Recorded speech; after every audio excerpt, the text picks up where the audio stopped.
नमस्कार।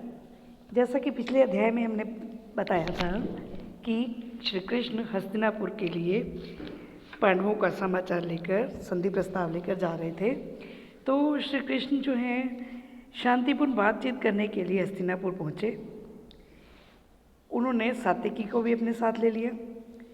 वे रास्ते में कुशस्थल नाम के एक स्थान पर रात भर रुके, वहाँ विश्राम किया। जब हस्तिनापुर में यह पता चला कि पांडवों की ओर से दूत बनकर श्री कृष्ण संधि के लिए आ रहे हैं, तो धृतराष्ट्र ने नगर को खूब सजाने की आज्ञा दी।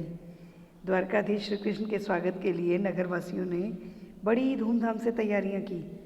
दुशासन का भवन दुर्योधन के भवन से अधिक सुंदर और ऊंचा था, इसलिए धृतराष्ट्र ने उसी भवन में श्री कृष्ण को रहने का प्रबंध करने की आज्ञा दी।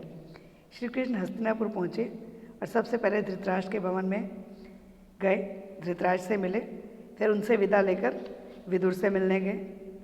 कुंती वहीं कृष्ण की प्रतीक्षा में बैठी थी। श्री कृष्ण को देखते ही उन्हें अपने पुत्रों की याद आई। श्री कृष्ण ने उन्हें दिलासा देते हुए कहा कि आपके पुत्र बिल्कुल सुखी हैं, आप चिंता ना करें, और उनसे विदा लेकर दुर्योधन के भवन में रहने चले गए। दुर्योधन ने श्री कृष्ण का भव्य स्वागत किया और बहुत आदर सत्कार करके उन्हें भोजन का न्योता भी दिया। श्री कृष्ण ने कहा, राजन, मैं जिस उद्देश्य से यहाँ आया हूँ वह पूरा हो जाए तभी मुझे भोजन का न्योता देना। इतना कहकर वो विदुर के घर चले गए और वहीं भोजन करके विश्राम किया। इसके ऊपर आपने एक लाइन भी सुनी होगी कि मेवा त्यागा दुर्योधन का और साग विदुरगर खाया। यानी श्री कृष्ण किसी को ऊंचा और नीचा नहीं समझते हैं, उनके लिए सभी भक्त समान हैं। बस वो चाहते हैं हमारी भक्ति, हमारी साधना और उनके प्रति विश्वास। इसके बाद श्री कृष्ण और विदुर में आगे के कार्यक्रम के बारे में सलाह मशवरा हुआ। विदुर ने उन्हें कहा कि आपका उनकी सभा में जाना ठीक नहीं लग रहा मुझे। जो भी दुर्योधन के स्वभाव से परिचित था ना, सभी यही कह रहे थे कि श्री कृष्ण वो आपको हानि पहुंचाने का भी प्रयास कर सकता है दुर्योधन, तो आप वहाँ ना जाइए। अब उन सब की बातें सुनने के बाद श्री कृष्ण ने कहा, अब मेरे प्राणों की चिंता ना करें। जब दूसरे दिन सुबह आकर दुर्योधन और शकुनी ने श्री कृष्ण से कहा कि महाराज धृतराष्ट्र उनकी प्रतीक्षा कर रहे हैं, तो श्री कृष्ण विदुर को साथ लेकर महाराज धृतराष्ट्र के भवन में चले गए।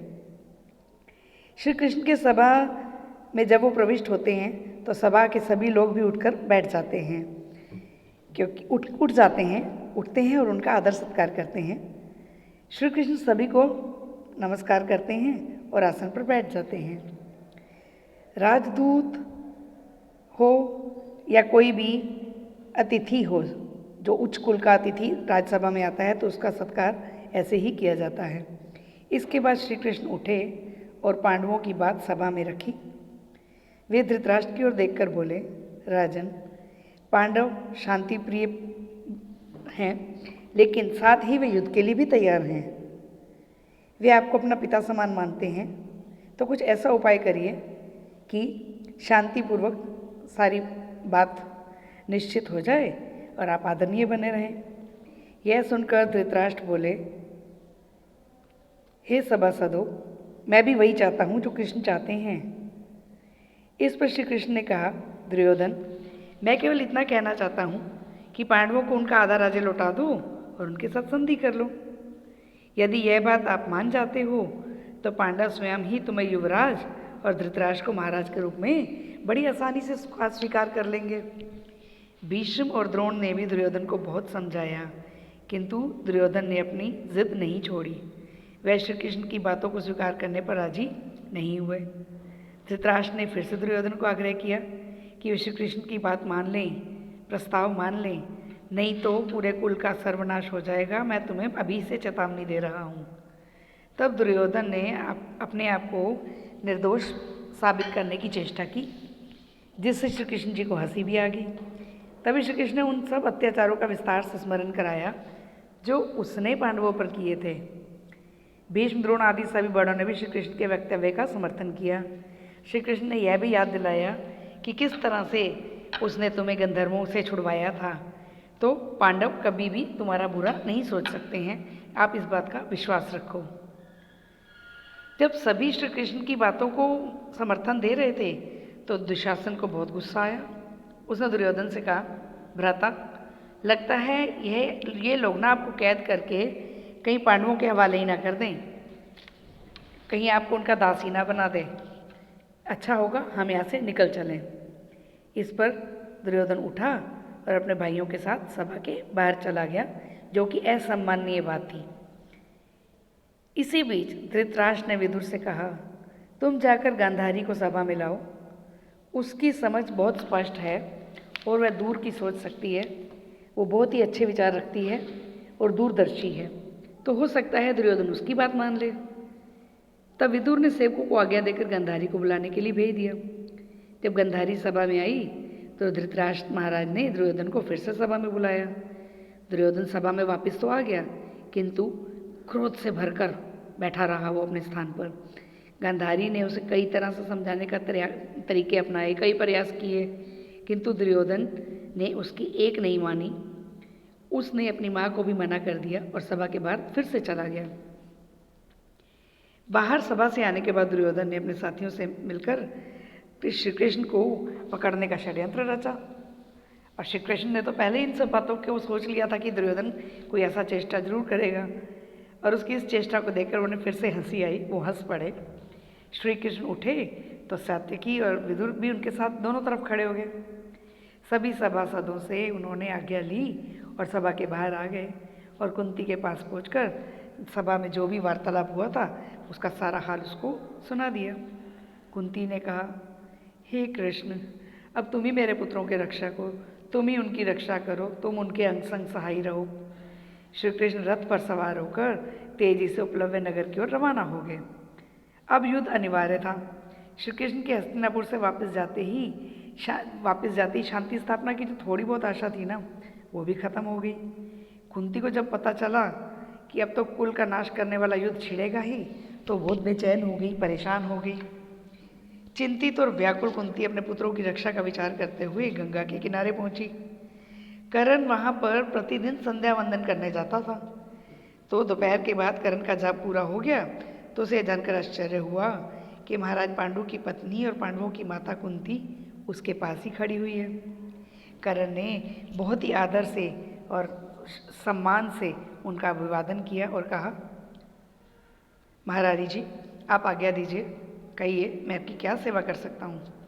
कुंती ने गदगद होकर कहा, खुश होकर कहा, कर्ण, यह मत समझो कि तुम सिर्फ सूत पुत्री हो, ना तो राधा तुम्हारी माता है और ना ही अधिरथ तुम्हारे पिता है। तुम्हें यह जानना चाहिए कि तुम राजकुमारी पृथा की कोख से पैदा हुए हो और तुम सूर्य के अंश हो। थोड़ा रुककर वो बोली, बेटा, दुर्योधन का पक्ष लेकर तुम अपने भाइयों से शत्रुता कर रहे हो। धृतराष्ट्र के पुत्रों पर आश्रित रहना तुम्हारे लिए अपमान की बात है। कहाँ तुम सूर्य पुत्र और कहाँ तुम दुर्योधन के साथी बने हुए हो। तुम अर्जुन के साथ मिल जाओ और वीरता के साथ लड़कर राज्य की प्राप्ति करो। पांडव भी तुम्हारे अधीन हो जाएंगे और तुम उनसे घिरे हुए जो प्रकाश है उससे तुम भी प्रकाशमय हो जाओगे। कर्ण ने जब ये सारी बातें सुनी तो वो बहुत ही हैरान हुआ कि ये कुंती उसकी माता है और सूर्य उसके पुत्र हैं। तो उससे पूछता है कि आपने फिर मेरा त्याग क्यों किया, क्यों मुझे उनके सहारे पलने के लिए छोड़ दिया। तो कुंती ने उसे सारी बात समझाई कि लोक लाज से वो लोगों से घबरा कर डर कर उसको ऐसा करना पड़ा, पर एक भी दिन ऐसा नहीं गया कि जब मैंने तुम्हें याद ना किया हो। फिर कर्ण कुंती से कहता है, माँ, इस समय यदि मैं दुर्योधन का साथ छोड़कर पांडवों की ओर चला जाता हूँ तो लोग मुझे क्या समझेंगे, डरपोक, कायर। अब जब युद्ध होना निश्चित हो ही गया है तो उन्हें मैं बीच रास्ते में छोड़कर कैसे जाऊं? यह तुम कैसी सलाह दे रही हो? आज मेरा यह कर्तव्य बनता है कि मैं पांडवों के विरुद्ध अपनी सारी शक्ति लगाकर लड़ूं। मैं तुमसे झूठ नहीं बोलूँगा, इसलिए मुझे क्षमा करो, किंतु तुम्हारी भी बात एकदम व्यर्थ नहीं जाएगी। तुम्हारी बात का मान रखते हुए अब मैं अर्जुन को छोड़कर और किसी पांडव को नहीं मारूंगा। या तो अर्जुन इस युद्ध में काम आएगा या मैं, यानी हम दोनों में से कोई एक तो मारा ही जाएगा। शेष 4 पांडव मुझे चाहे कितना भी परेशान करें, मैं उनको बिल्कुल कष्ट नहीं दूंगा और उनको मारूंगा भी नहीं। माँ तुम्हारे 5 पुत्र तो अवश्य ही जीवित रहेंगे, मैं मरूं तो भी 5, अर्जुन मरे तो भी 5, हम दोनों में से बचेगा तो केवल एक ही। तो तुम किसी प्रकार की चिंता मत करो। कर्ण की ये बातें सुनकर, उत्तर सुनकर माँ कुंती का मन बहुत ही बेचैन हो गया। वह फिर भी कर्ण को अपने गले से लगाकर बोलती है, हे पुत्र, तुम्हारा कल्याण हो। इस प्रकार कर्ण को आशीर्वाद देकर कुंती अपने भवन में वापस आ जाती है। तो आज का अध्याय यहीं समाप्त होता है। तो आप देखिएगा कि श्री कृष्ण पूरी तरह से अपने भक्तों के साथ हैं। वो हमेशा ही शांति स्थापना करते हैं, हमेशा ही सबका सम्मान करते हैं। अगर हम चाहें कि हमें शांति चाहिए तो हमें पहले सामने वाले को शांति प्रदान करनी पड़ेगी। तो चलिए अभी समाप्ति पर आते हैं। वीडियो पसंद आए तो इसे लाइक करो, सब्सक्राइब करो चैनल को, शेयर करो वीडियो को और कमेंट बॉक्स में कमेंट डालो। धन्यवाद।